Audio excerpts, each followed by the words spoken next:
Hey, everybody, welcome to episode 409 of the Running Rogue podcast. Back to you after a week away.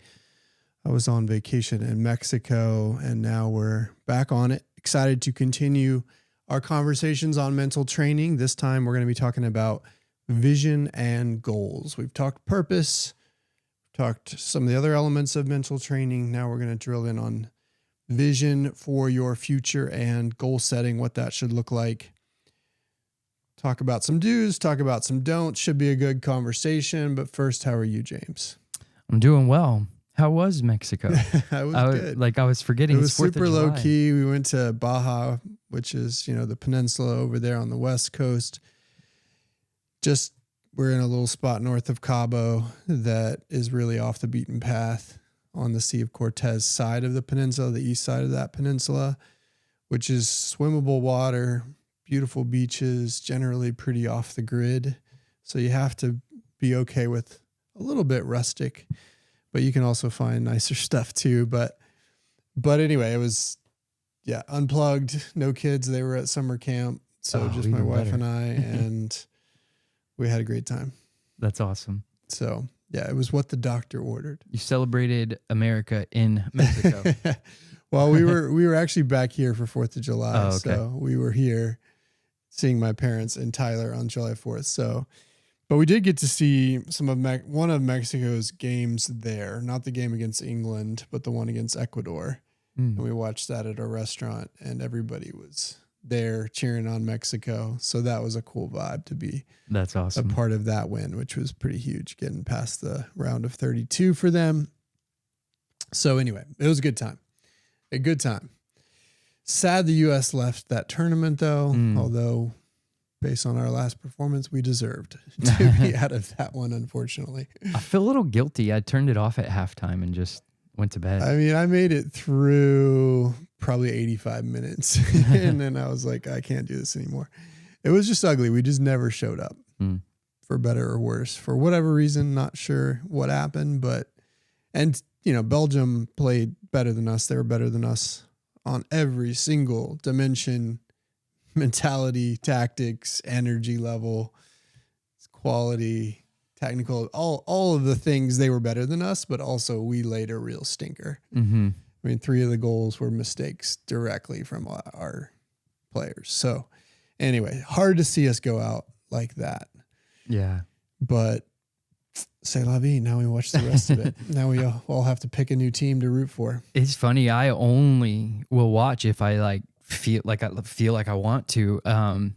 And because I'm not that into soccer, generally speaking, not a super fan. But Mexico, England was an unbelievable game. And then Argentina, Cape Verde, and then Argentina, Egypt. It's like, those have been some unbelievable games. Really good. I mean, I got into Colombia, Switzerland yesterday, which ended in PKs with Switzerland advancing, and 0-0. So, not a lot of goal scoring, but just a even back and forth game the whole time, and a lot of energy and passion on both sides. And it went to penalties, and Switzerland prevailed. So yeah, a lot of good games to come. I think it's good, like England, Norway is going to be fascinating. Spain versus ultimately probably France in the semis. We, anticipate that coming. So there's a lot going. The Norway has the super tall blonde hair dude, Holland. Yeah, I was trying to remember his name. I did catch that last game. Yeah. And it's funny, I saw a reel and I was thinking something similar, but there was a reel recently where it's like he looks like he's just wandering around lost and bored. And then all of a sudden, and then bam, he scores and he's back to just walking around. I mean, those guys just and Messi does the same thing. Messi's obviously more involved typically in the possession, but he does the same kind of thing where he'll just be walking around looking innocuous, and then all of a sudden, bang. And Holland definitely has that mastered. I think he's averaging 1 goal every 14 touches or something like that. Wow. It's just crazy. Anyway, but yeah, a lot of good soccer left. At this point, I think we have to root, or I am rooting for a non-traditional winner. You know, there's only been 8 champions of the World Cup I think this is the 23rd edition of the World Cup since it started back in the 1920s. So only 8 countries have ever won. 5 from Europe, 3 from South America. All the usual names you would think of, plus Uruguay. And so plus Uruguay. So now we have, in the final 8, we have 4 teams that have won before: Argentina, Spain, France, England. And then we have 4 that have never won: Morocco, Belgium, Switzerland, Norway. And for me, now that I don't have a dog in the fight, I got to root for a non-incumbent champion. So give me Norway or Switzerland, I think would be the top of my list at this point. Love to see Morocco, would be a first African champion. So anyway, can't root for Belgium because they sent us home. So, rooting for a non-prior champion at this point. Unfortunately, it doesn't look like that's the way it's going to play out based on the play so far, but you never know. As we've seen, any game, anything can happen. Yeah. So anyway, this is not a soccer podcast. Let's get to the running part. We're talking today about, as we said, vision and goals. I think this one will be a pretty tight conversation, but coming off this idea of purpose, why do you do what you do in this sport, and really making sure you're spending time on that. And now we're going to, through vision, paint the picture of what your future could look like. And through goals, take that picture and make it specific to the next big task at hand. And so that's kind of how I think about, what those various words mean. But let's just start with it. Would love your perspective on this. When we talk about vision, what do you think about? I was honestly just in my head, and I've shared this before, I think, but I was just thinking of like vision is your capital A to capital B. So capital A is where you're at right now, and capital B is like that's where I want to be, like the long-term perspective. And then, goals being little A's to little B's all along the way that actually bridge that gap from capital A to capital B. Yep.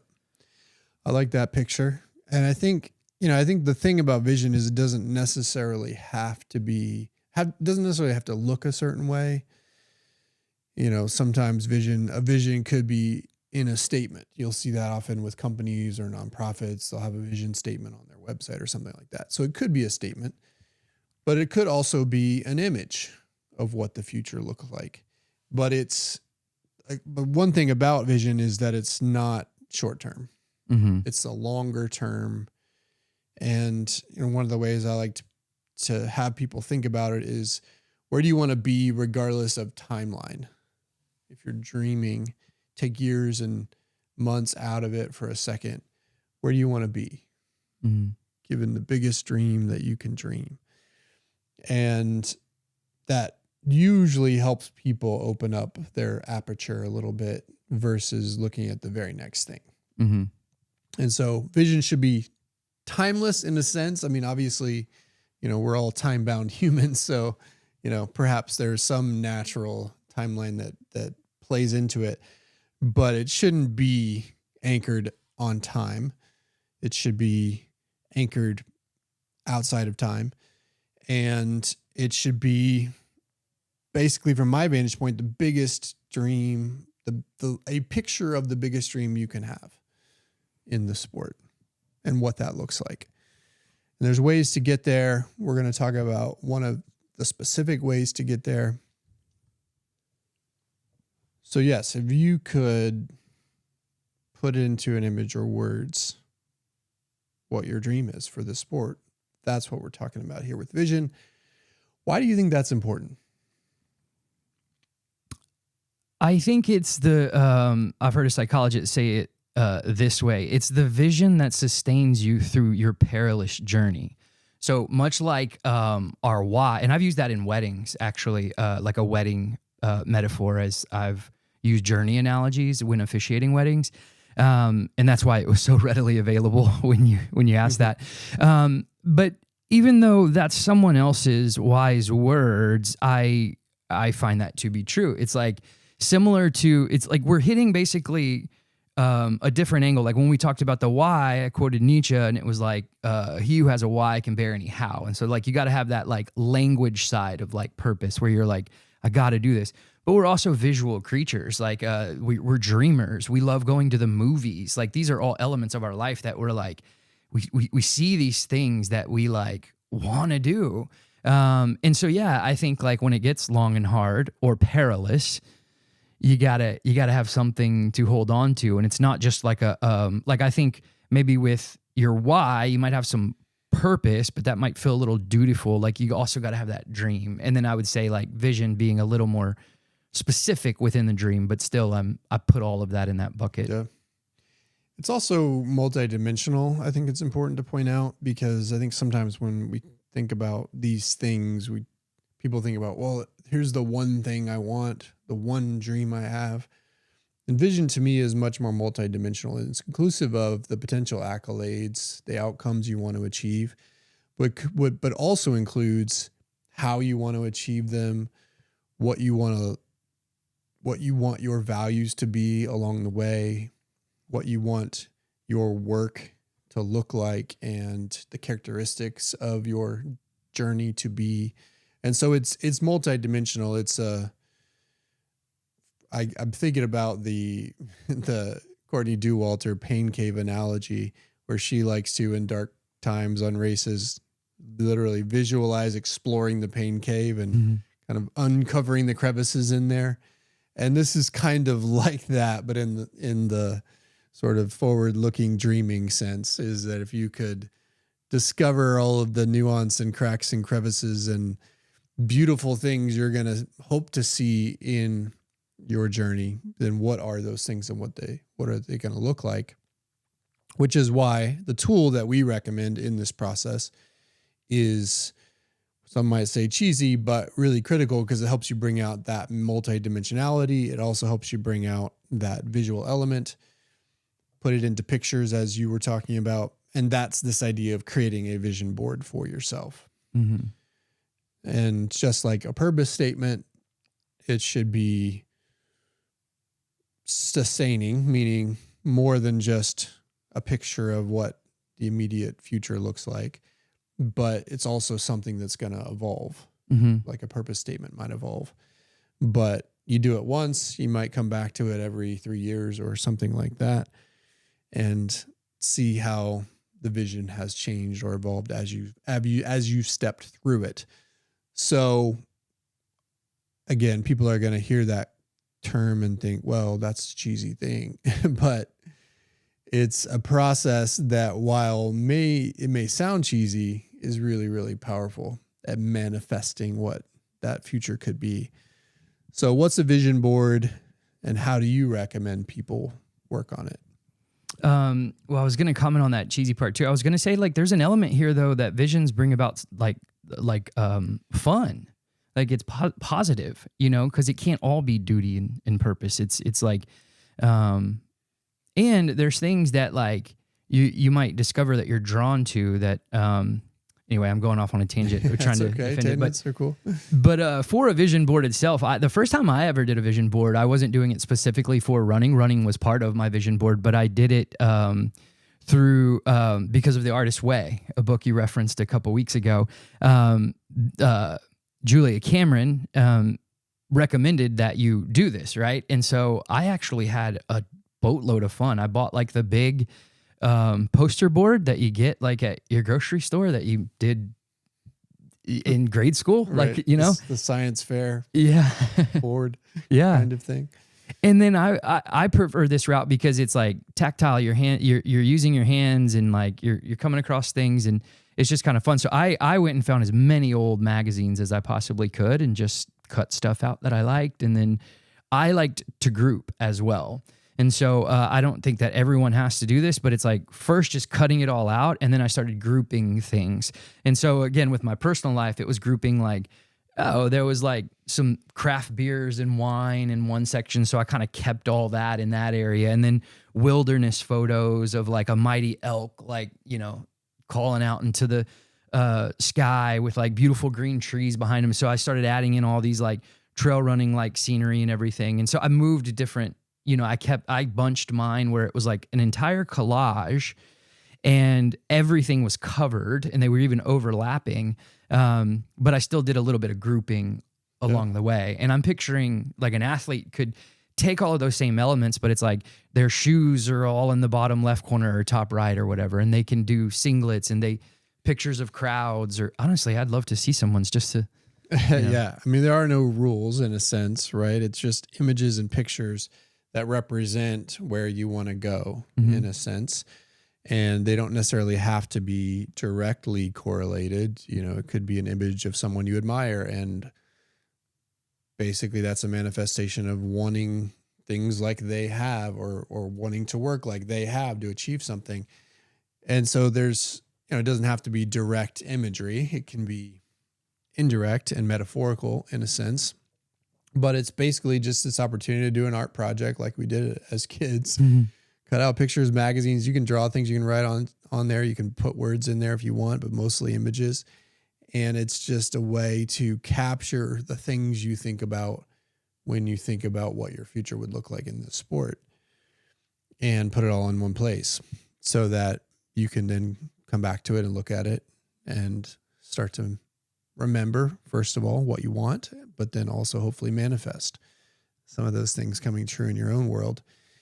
And so it's basically an art project, but one that is a fruitful art project to help paint a picture of where you want to go. And one of the things I like to talk about commonly in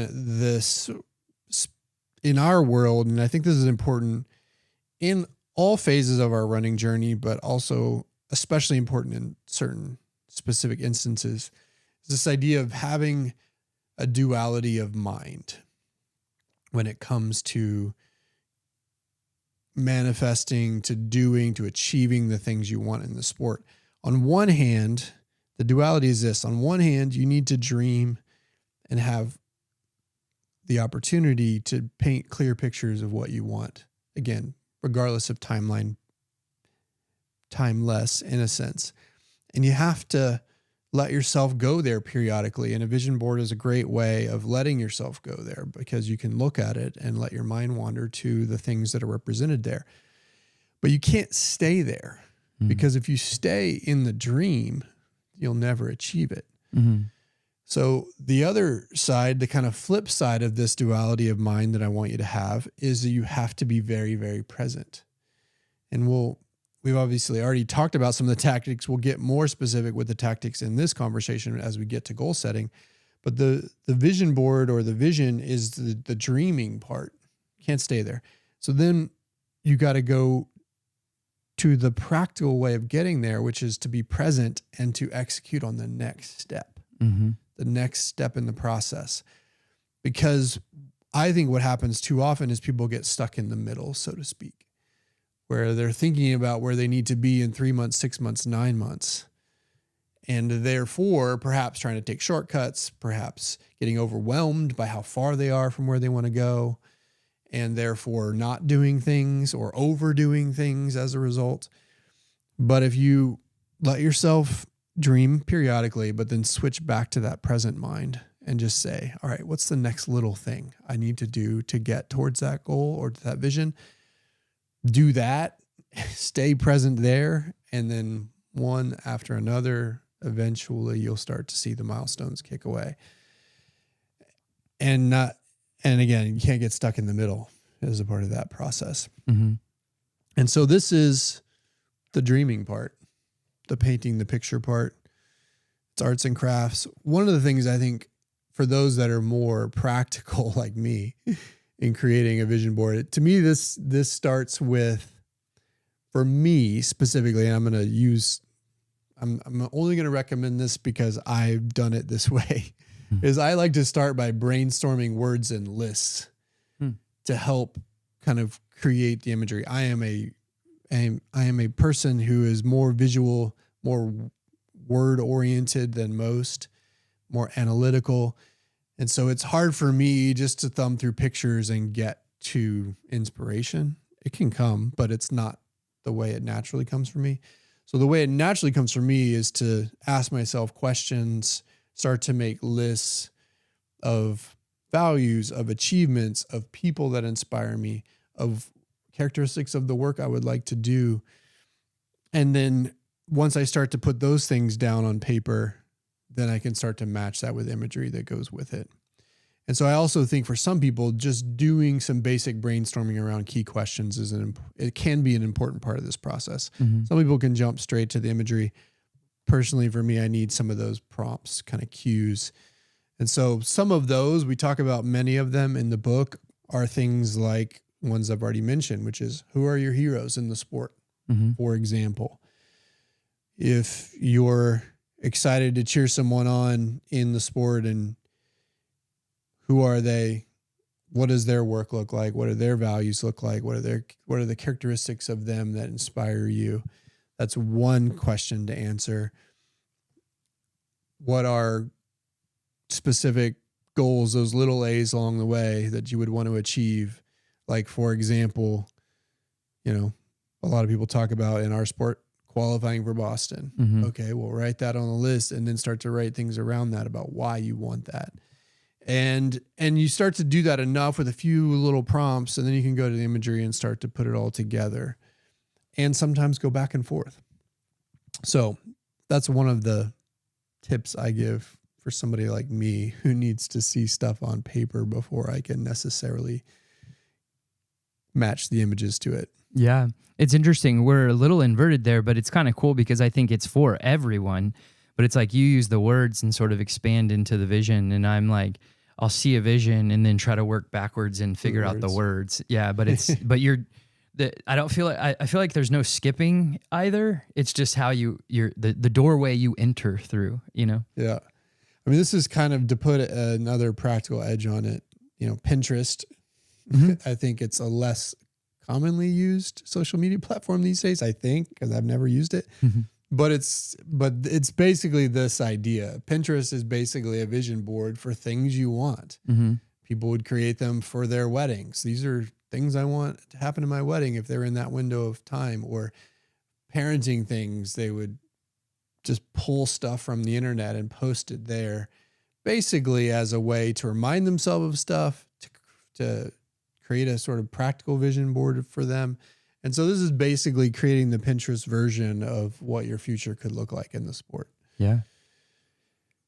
And again, there are no rules really. It's just a matter of if you could paint in pictures or words or imagery what that future looks like for you, your dream, your vision of it, do it. One of the nuances of this that we get to, which is kind of a different angle, but it can be interwoven with the vision board process, but something that we've had fun with some of our athletes, especially our virtual athletes, is this idea of creating a spirit animal for your running journey. Mm-hmm. And we have spirit animals on our virtual running teams that we talk about when we talk about people and what kind of energy they're bringing to the sport. And I always find that interesting, but it's a way of capturing what you want the journey to look like for you and how you show up in it, so to speak. So do you have an example like of a good, we don't have to use names, but a good spirit animal that we've talked about before with one of our athletes? Oh, we had an athlete that we called him the Buffalo because he just took on adversity, head on.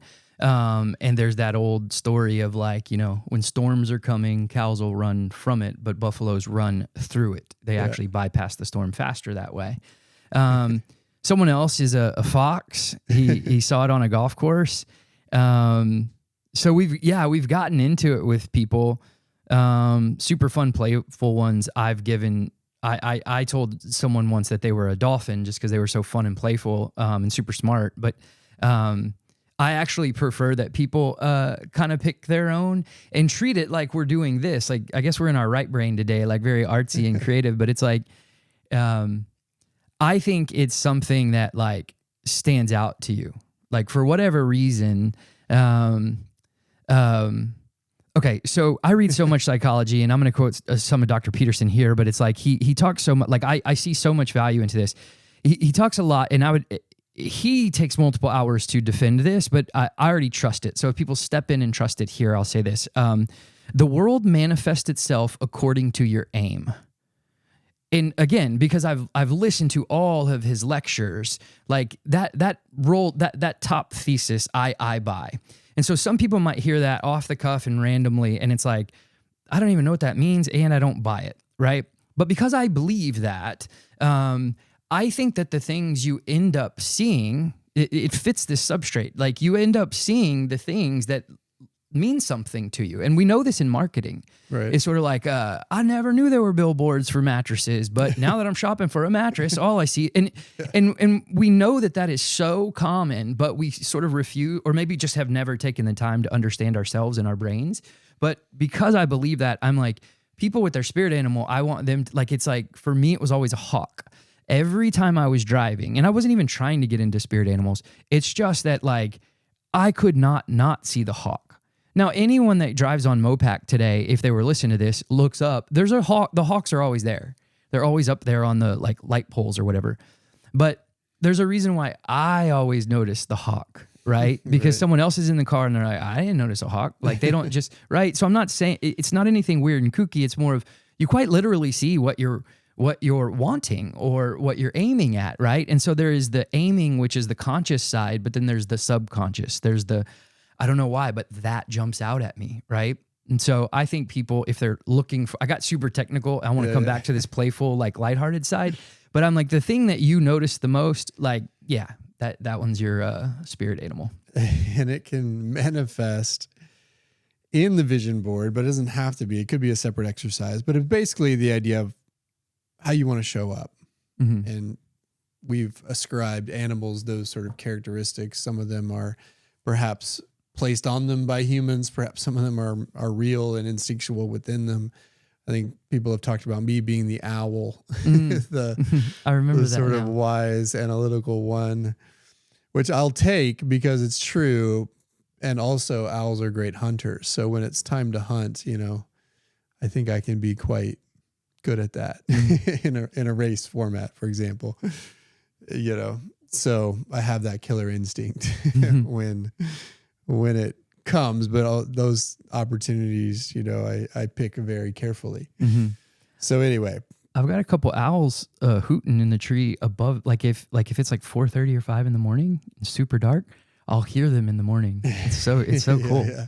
There's a huge tree that like wraps over my casita. So we've digressed a little bit, Sorry. but that can be a part of this process for you. And again, this vision board should be multidimensional. What are the achievements you see along the way? Who do you want to be like along the way? What do you want your work to look like? What do you want your experiences to look like?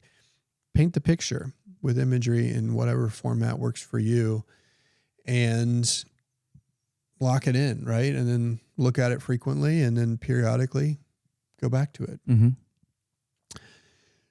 So that's the big picture, so to speak. Pun intended, I guess. And now we're going to get to the more incremental picture, which is the goal setting process. So now we've got the big picture, but we've got to, as you talked about, turn that from a big A and a big B into little A's and little B's along the way. So little milestones. And this is where we start to put time boundaries on things, and we start to pick specific targets for things and put times and dates and specific parameters around what we want. Mm-hmm. And those milestones can be as short as 5 or 6 months away, perhaps, if you're talking about one training cycle, and it could be maybe 18 months away or 2 years away. But typically the goal setting process is going to be something that's looking a little bit closer in, Mm-hmm. and has, I would say, probably a timeline within the next couple of years to achieve. And it might have some mini goals along the way if you're looking at a 2-year process. But but goal setting, how do we do that? What does it look like? And what are some things to do and things to avoid? And one of the things we're going to talk about here, which we'll come back to, is what the goals should look like. And there's two main kinds that we talk about. There are other kinds. I've actually seen Steve Magnus talk about this recently, where he talks about the science behind the effectiveness of different types of goals. And I'll kind of spoil the main storyline here, but basically science tells us that process goals are more effective than outcome goals, as he recently shared in one of his expos. So as we get into goal setting, and I actually think it's both in a sense, typically, but the power of process goals cannot be understated. And I think a lot of times when we think about goal setting, we think, well, I want to accomplish this thing that has traditional parameters on it. Like I want to run a marathon, or I want to run a marathon at a certain time, or I want to run a half, or I want to run a half in a certain time, or I want to do a 50 miler, or I want to do a 50 miler in a certain time. And so we typically think in outcomes when we're thinking about goal setting. And what we're going to suggest is that you think about outcomes, perhaps, but no matter what, you're setting process goals, because outcomes don't come without process. And again, kind of leading the witness, jumping to the conclusion here intentionally, because I don't want to miss it. But that is one of our main messages. Yeah. It's like outcomes are a detail. So they're important. They're in there. Yes. But it's not the full, it's not comprehensive. Outcomes are not comprehensive. Your process is what ultimately gets you to the outcome. Yeah. And I share this story in the book, and it's one that struck me for as long as I can remember, to be honest, as someone who's been a goal achieving person. But there's a great story about Hank Aaron, famous baseball home run hitter who would eventually pass Babe Ruth's total home run record. Now, he did it in a very different way. Instead of hitting 60 home runs a year for a shorter period of time, he was the guy that hit 30 to 40 a year for a longer period of time.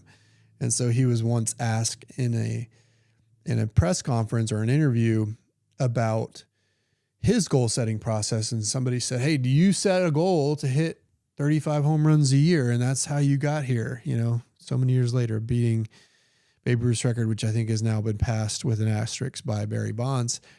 But he said, "No, I actually don't ever set goals around how many home runs I hit."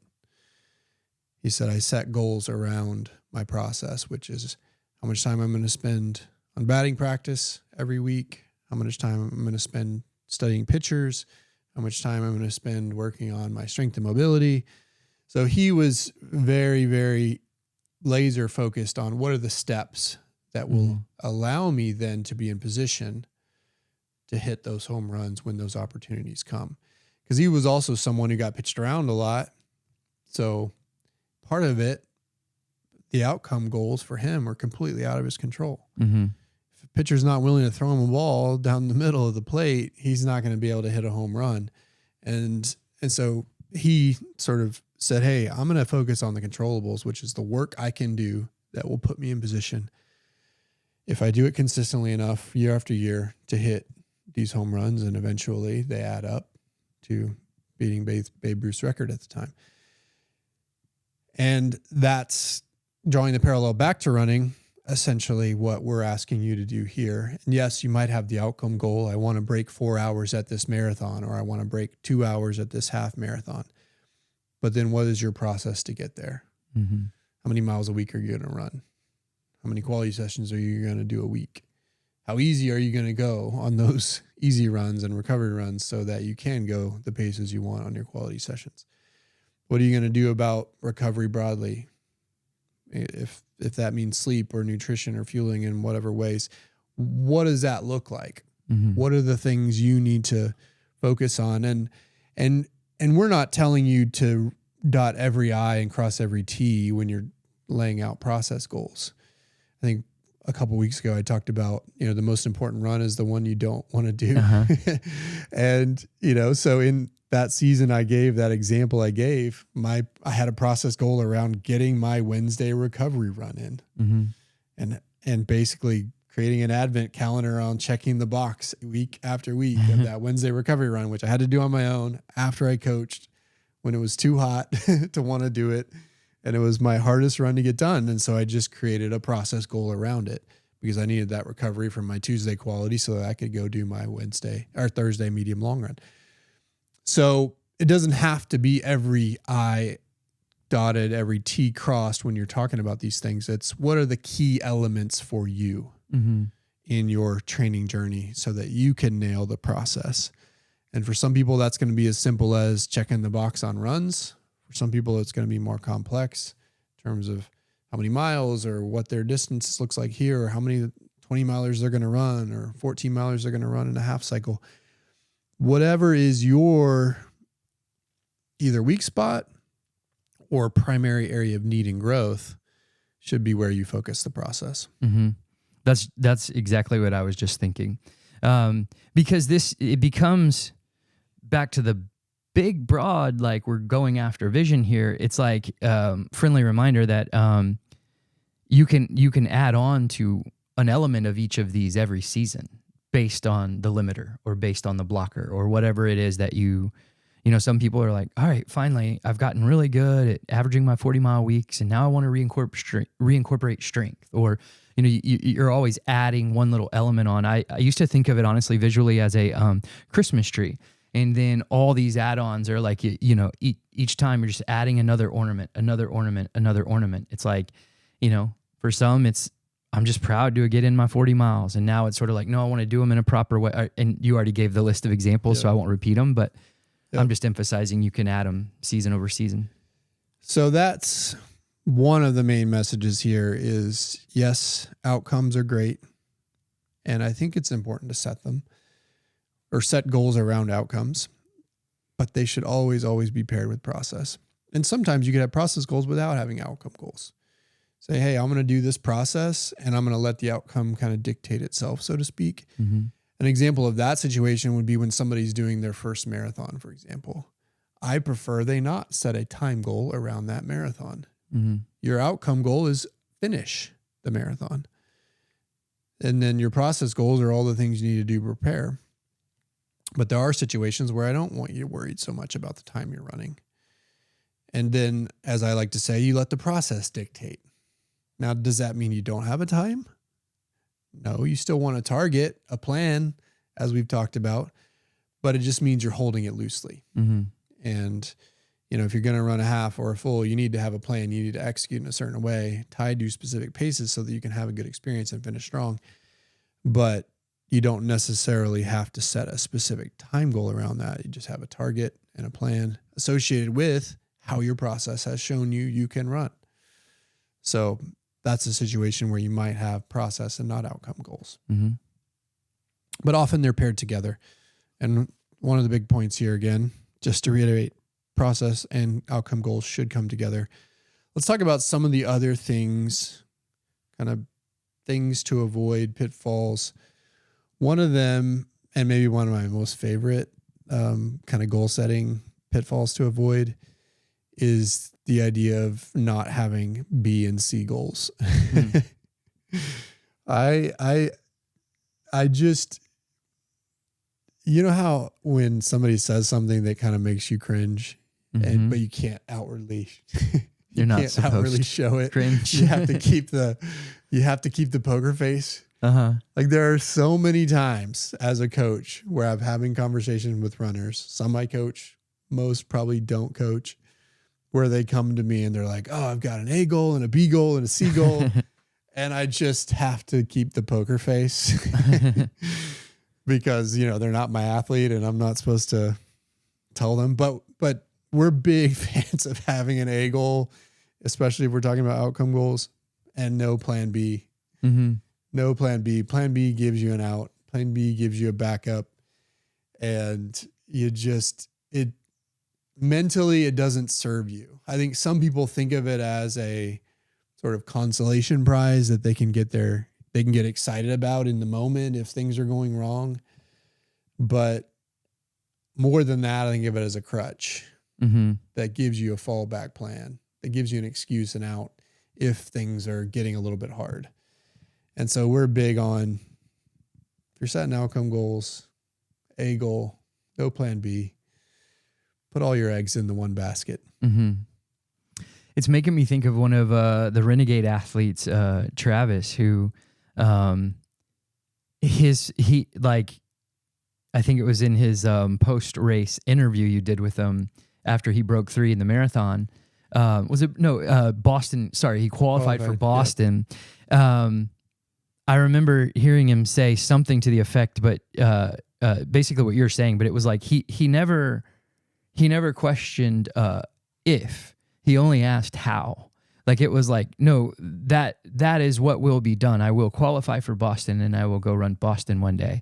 And it was just this attitude of like, well, even if I didn't get it, there was no consideration of B or C or like, now that I've learned a few things, maybe I'll switch it. It was just this like ice cold, like, there's one single mission. It doesn't mean you get it on the one shot, but if you're going to give yourself the best chance, you got to put your eggs in the one basket. And if you miss, you miss. Mm-hmm. You got to face that, feel the feels, move on, learn from it.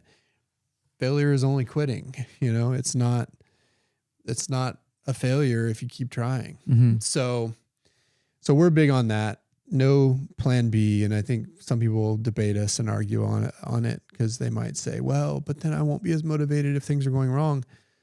Like, okay.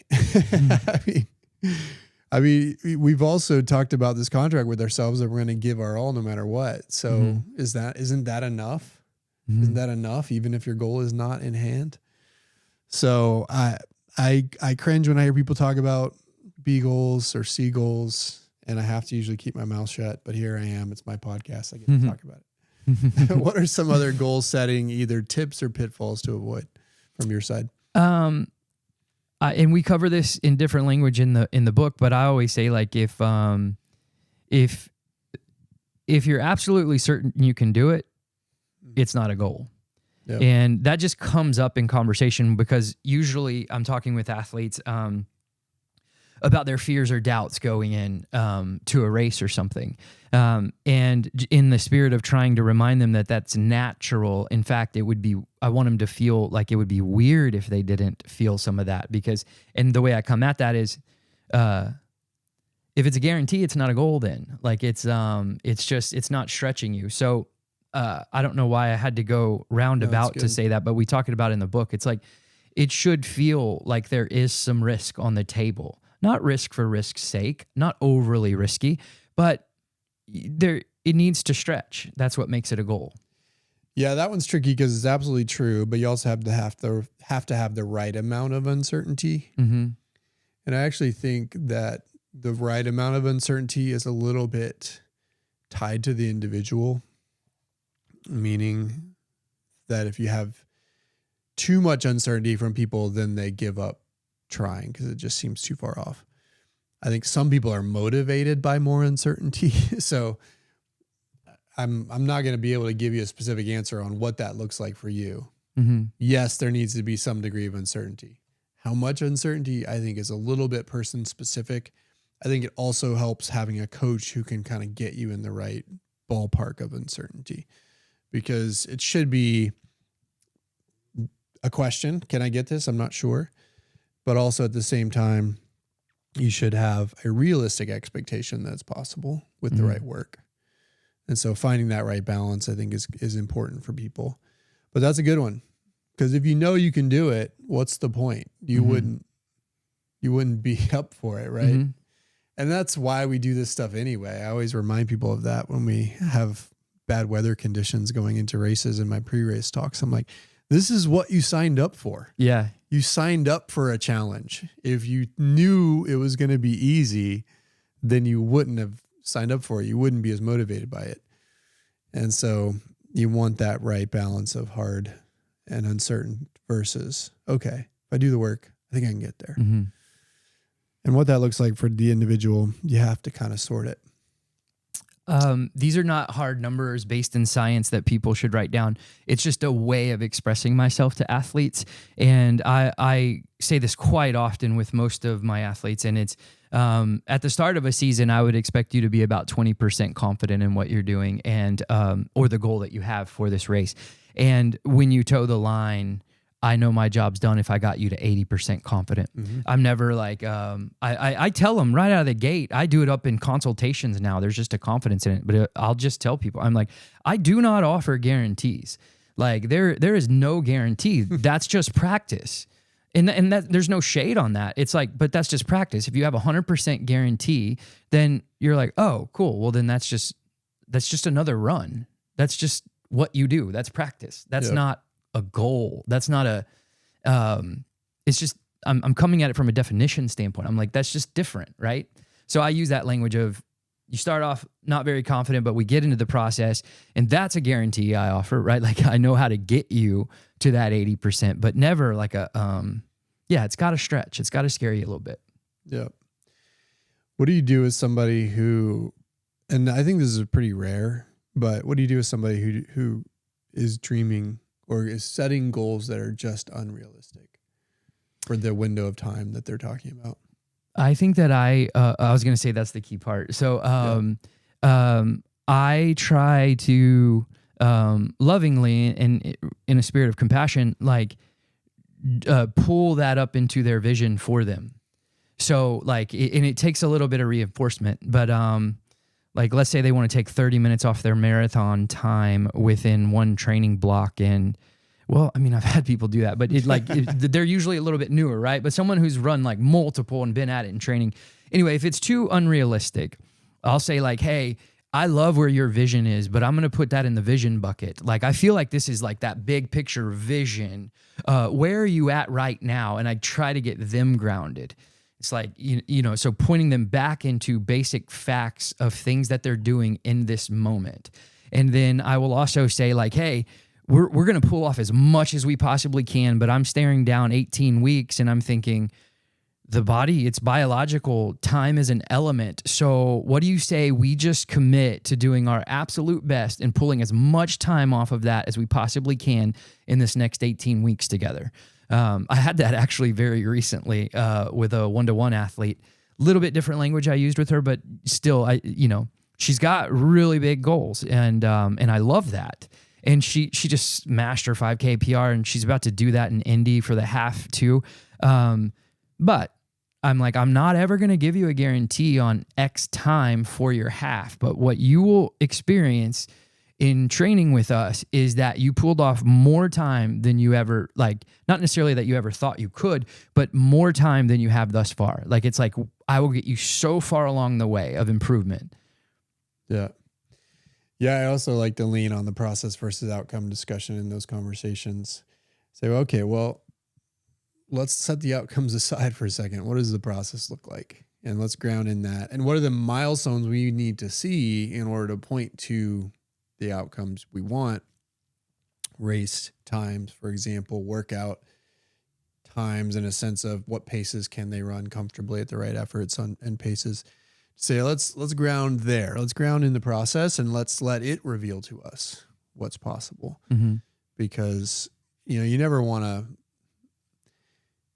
to, I'm someone who's always going to tell someone the truth, but as you said, you got to do it gently. You kind of sometimes massage it so that they don't get discouraged. But at the same time, you don't want somebody believing something can be done in a certain timeline when that's just unrealistic. Mm-hmm. And I've had to be blunt about that before. Mm-hmm. Sometimes direct maybe is a better word for it. And some people have liked that and some people haven't. Mm-hmm. And, my sense on that, because I remember losing an athlete over a direct conversation about outcome goals. And that's one of those things. Well, it's like, okay, well, we just weren't a match, mm-hmm. right? In terms of personality and vibe. And that's okay. Mm-hmm. That happens. Okay. Anything else on goal setting? I mean, obviously we cover more in the book. We're hitting the surface today. If I were to bring it back to one reminder, process. And I would add to that, because we didn't mention it earlier, trying to be as metric based on the process as possible. And people talk about that with goal setting all the time. And I love to talk about this with things like New Year's resolutions. Like, okay, well, if you're going to start a strength program in the new year, or start a strength program with a new training cycle. What does that mean? How many strength sessions are you going to do a month or a week? And how does that add up over the whole training cycle? 18 weeks, 2 a week. That's 36 potential strength sessions. How many of those are you going to do? Because you're not going to probably do them all, right? Things come up, you get sick, you have schedule come up or schedule issues pop up, whatever. But can you do 33 out of the 36? A little more than 90% or 32? What is it? Create that contract with yourself that is tied to those process-based metrics versus just saying, oh, I'm going to run 40 miles a week. It's like, okay, well, create the plan for it. Map it out. Track it. This is actually one area where I like some of the habit tracking tools that that people use and talk about. I'm not sure if we mentioned that in the book or not, but we have talked about it, I know, on the podcast, so I'm blending the two in my head. But these just habit tracking tools of, how many runs are you going to do a week? How many strength sessions are you going to do a week? How many hours of sleep are you going to get? And creating habit tracking grids in a journal, something you could see physically that allows you to track your progress. And you're not going to be perfect, and that's okay. So don't expect yourself to be, but give yourself that visual that allows you to see it. And some people can do it digitally, but I think doing it where you're actually writing it out on paper is really helpful. Because it is interesting how sometimes people have a mismatch between what they're doing and what they think they're doing. So anyway. All right. So there we go. No plan B, process over outcome goals, and then the right amount of stretch. Those are kind of the three themes we're going to hit on with goal setting. And then we'll start to wrap this episode. But my first couple notes, announcements. One, this is your second to last episode recording with me as co-host, which is sad, but it's sort of something we knew was always coming in a sense. And so, yeah, the podcast will be trucking along as normal, but with slightly different texture to it as you step away, which is sad for me because I thought we've made a good team. But I appreciate all the energy you bring, but we're going to get some new voices involved and also have some solo me episodes again, which people may not want, but they're getting it. Yeah, it's been a lot of fun. And I think it's so cool to have like tucked in and jumped in with the book going through the chapters. So that's been so much fun. The biggest thing to me is that you have helped me reinvigorate my passion for this project. The book, you were involved with that, but that became a good outline for these conversations over the last 6 months. But having a partner in crime kind of helped reinvigorate some of my enjoyment for doing this and bring some new energy and excitement to it. So thank you for that. Yeah, of course. And it will be different, but we're still going to keep going. And like I said, bring in some new faces here and there and have some solo episodes. So stay tuned on that. Also, as a reminder, as always, you can still catch us on Fridays, 2 p.m. for our Q&A on the @Rogue Running Instagram. You can also check out our website if you're looking at training and coaching options in Dallas, Austin areas, or virtually wherever you are. You can also email us, coaching@Rogue Running, if you have any questions about any of those options. And I think that covers it. You guys go get your vision boards done, your goals set, and we'll talk to you next week.